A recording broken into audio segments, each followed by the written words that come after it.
जैसे भोले बाबा के घाट की बात आई तो भोले बाबा ने अपनी गंगा को बरसा दिया कि सब लोग शीतल हो जाओ। तीसरा घाट भोले बाबा का। चौथा घाट है तुलसीदास जी का, वाराणसी में गंगा के किनारे, लेकिन वो वहां अकेले हैं। आवाज क्लियर करो। वो वहां पे अकेले हैं। तो बोले श्रोता कौन है? तो तुलसीदास जी का जो श्रोता है वो है उनका मन। वो कहते हैं बार बार, सुनु सठ मना, सुनु सठ मना, अरे मन सठ सुन। उनका श्रोता मन है। और पांचवा घाट है जोधा बाबा का आश्रम, जो अभी यहां कथा हो रही है। भैया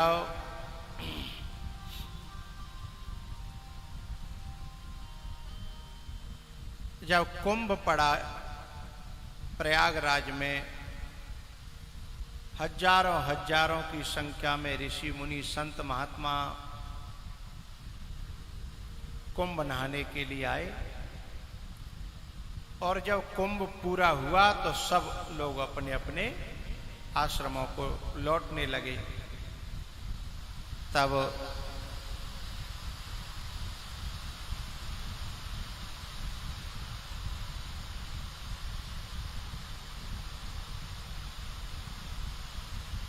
भरद्वाज जी महाराज ने याज्ञवल्क्य जी के पांव पकड़ लिए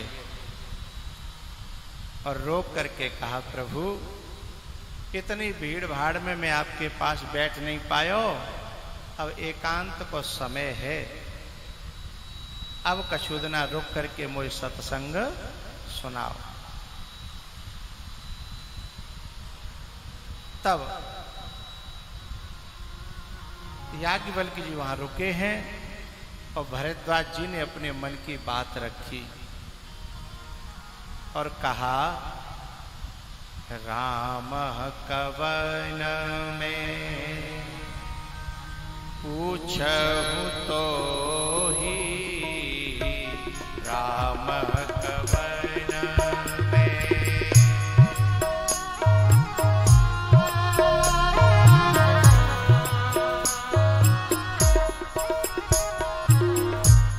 राम कवन में पूछहु तो ही,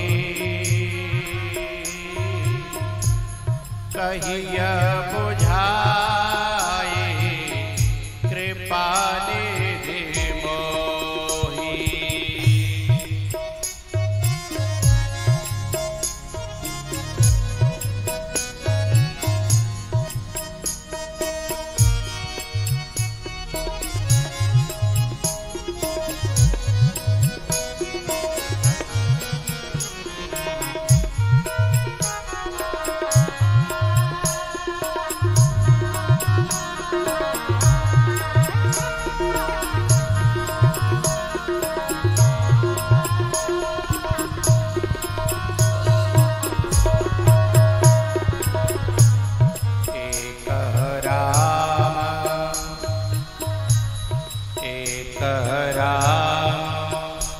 अवधेश कुमारा, तिनकर चरित विदित संसारा।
याज्ञवल्क्य जी महाराज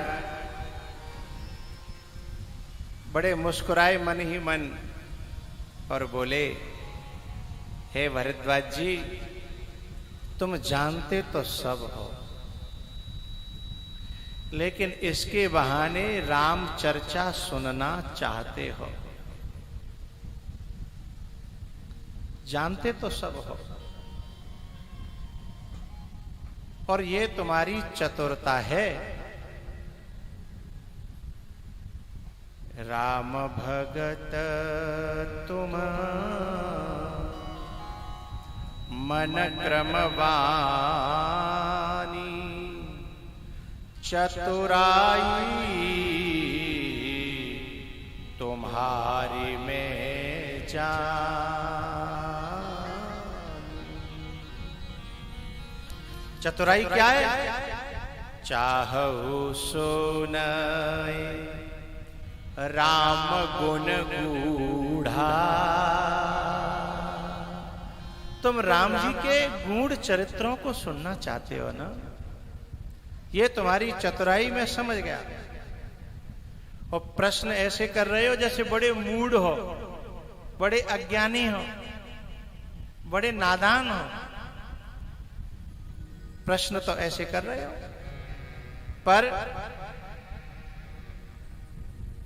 चाहु सुनाए राम गुण गूढ़ा,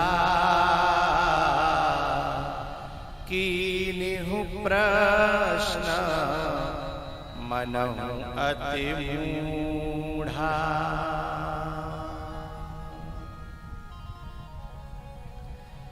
हे भरद्वाज, तुमने बड़ा नादान बन करके, देखो भैया हम लोग क्या गलती करते हैं, हम सबसे ज्यादा अपनी होशियारी संतों के पास ही दिखाते हैं। जिनकी बात घर में 2 कौड़ी की नहीं सुने कोई, बहु आश्रम पे जाकर के अपनी मुकद्दमी चलाना चाहता है। जाकी बात नवा की घरवाई ने कबू सुनी, नवा के छोरन ने कबू सुनी है। बाके घर में बा कोई 2 कौड़ी का नहीं गिनता, लेकिन वो भी आश्रम पे जाकर के।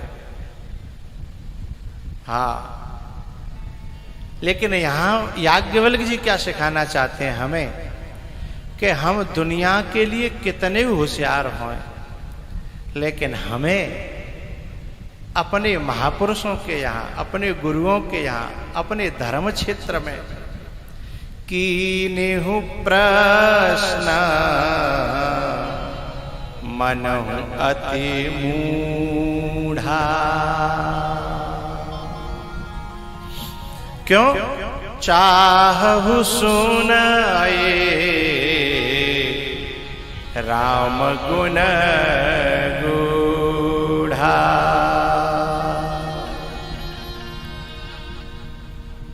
हे भरद्वाज, ये जो राम कथा है ना, जैसे मोतियाबिंद आ जाने पर हमारी आंखों से सही सही दिखाई नहीं देता, ऐसे ही संसार का संग करने पर हमें सत्य सत्य दिखाई नहीं देता और झूठ झूठ दिखाई नहीं देता। समझिन परे झूठ का साचा है, ये पता ही नहीं चलता कि क्या सत्य है और क्या झूठ है। जैसे मोतियाबिंद पर सही सही दिखाई, जैसे ये जिनको मोतियाबिंद होता है वो कहते हैं कि हमें दिखाई तो दे रहा हो, धुंधलो धुंधलो पर तो चेहरा दिख तो रहो, पर तू को है, ये बात समझ में नहीं आ रही। हाँ, आकृति सी झाई सी कुछ दिख रही है। ऐसे ही जब मोह का मोतियाबिंद होता है, तुलसी या संसार को भयो मोतिया विंद। जानत है सूझे नहीं,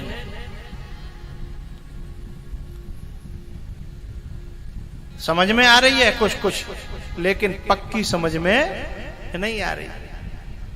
थोड़ा थोड़ा जानता भी है पर मन मानता नहीं है। तुलसी या संसार को भयो मोतिया विंद। तो राम कथा क्या करती है?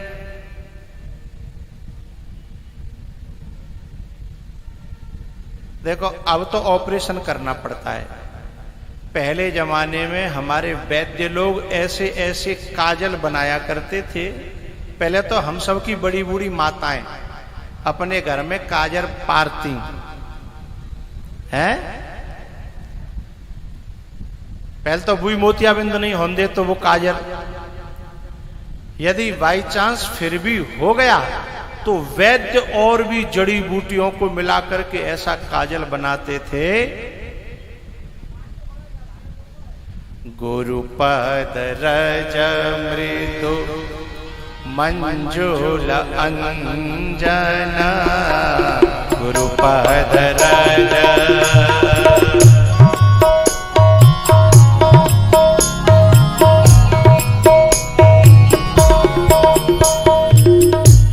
गुरुपद रज मृदु मंजुल अंजना, नयन अमीया त्रिग दोष विभंजना।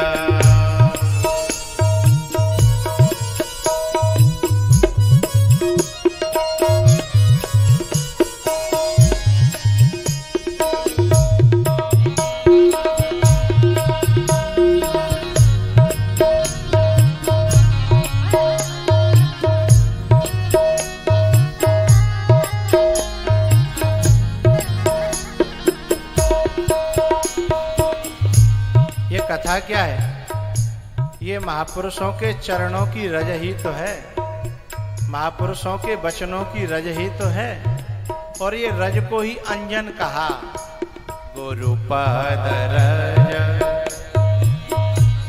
गुरुपद रज मृदु मंजुल अंजना,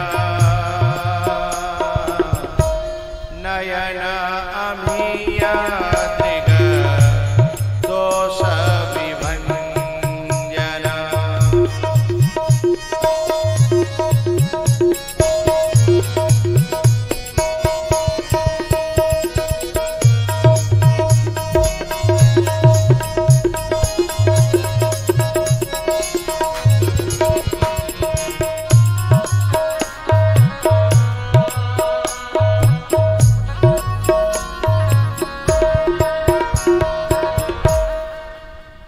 भरद्वाज जी, जो व्यक्ति मन की आंखों पर, हृदय की आंखों पर, ये माथे की आंखों पर नहीं, हृदय की आंखों पर, बुद्धि की आंखों पर, जो व्यक्ति इस राम कथा के काजल को लगाएगा उसका मोतियाबिंद ठीक हो जाएगा।